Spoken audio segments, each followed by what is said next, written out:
You're watching CBS News Los Angeles, The Rundown. Hello, I'm Amy Johnson. Here's a look at our top stories. The Supreme Court has ruled states cannot kick former President Trump off the ballot. Voters in Colorado had tried to remove Mr. Trump from their state's ballot. They argued Trump violated the insurrectionist clause in the Constitution's 14th Amendment, but Supreme Court unanimously ruled only Congress can decide how and when this constitutional provision is implemented. You cannot take somebody out of a race. The voters can take the person out of the race very quickly, but a court shouldn't be doing that, and the Supreme Court saw that very well.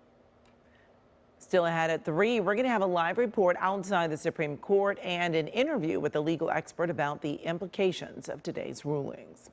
Well, today is the last day of early voting in the primary election. Voters in 15 states will cast their ballots in the Republican presidential primary. KCAL News reporter Danya Backus has the latest from the campaign trails.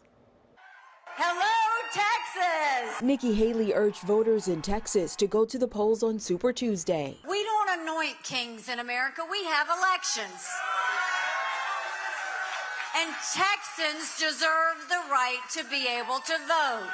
Haley made history Sunday, becoming the first woman to win any Republican primary when she bested former President Trump in Washington, D.C.'s contest. The choice comes down to this.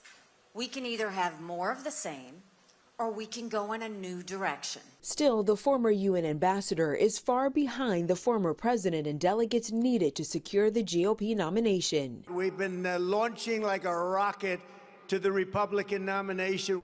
California is one of 15 states voting on Super Tuesday. Tomorrow's contest will award more than a third of delegates in the race, meaning Trump can all but lock up the nomination with a big night.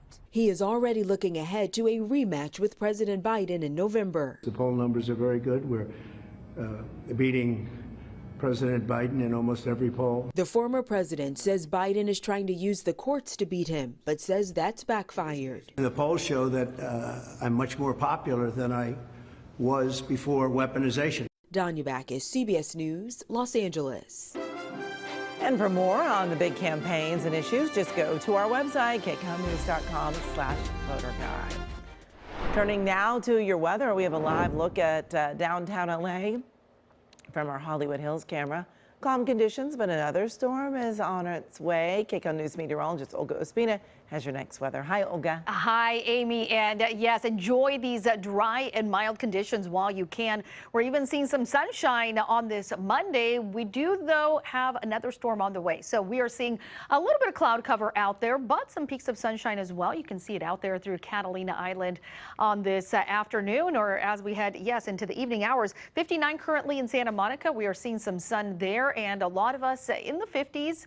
We're looking at 56 in Lancaster, 57 degrees in Palmdale, upper 50s at LAX, and low 60s already moving in for Van Nuys into Woodland Hills, 65 in Simi Valley.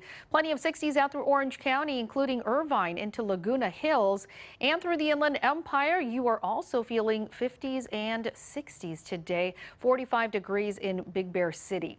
Here's a look at what is next in your forecast. So we will continue mild and dry at least into tomorrow. And then by Wednesday, we have another storm moving in. This is going to be a weaker one, and it does have the potential to bring us some light rain for the most part. We're looking at about 1/4 of an inch or less for most of us. We could get a little more than that for some of our foothills and mountains. Also, some mountain snow in the forecast. To early Thursday is a possibility, but then things are drying out. And look at that. By this weekend on Sunday, daylight saving time begins, and that means those longer days, sunset time is going to be more than an hour later. So today, sunset is 5:52. By next Monday, it's going to be at nearly 7 o'clock in the evening. And of course, as we head towards summer, those are the longest days. We're going to see sunset time at over 8 o'clock in the evening.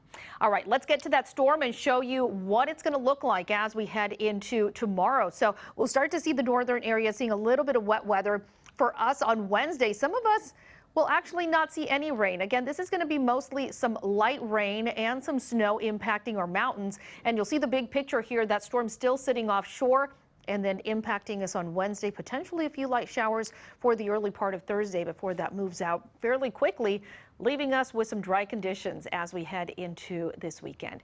This afternoon, it's going to be still a cool one. Low to mid 60s for most of us.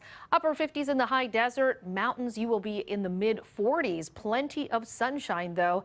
And here's a look at that 7-day forecast with the best chance of rain on Wednesday, and then drying out quickly and actually warming up to slightly above average as we head into Friday and Saturday with those 70s that returning across Southern California. Amy. All right, Olga, thanks so much.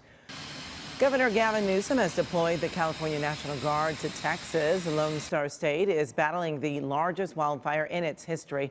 Channel Islands-based Airlift Wing unit will conduct air operations with the C-130J aircraft until the 18th of this month. And this has been CBS News Los Angeles. The Rundown. Thanks so much for joining us. We'll be back live at 3 o'clock right here on CBS News Los Angeles.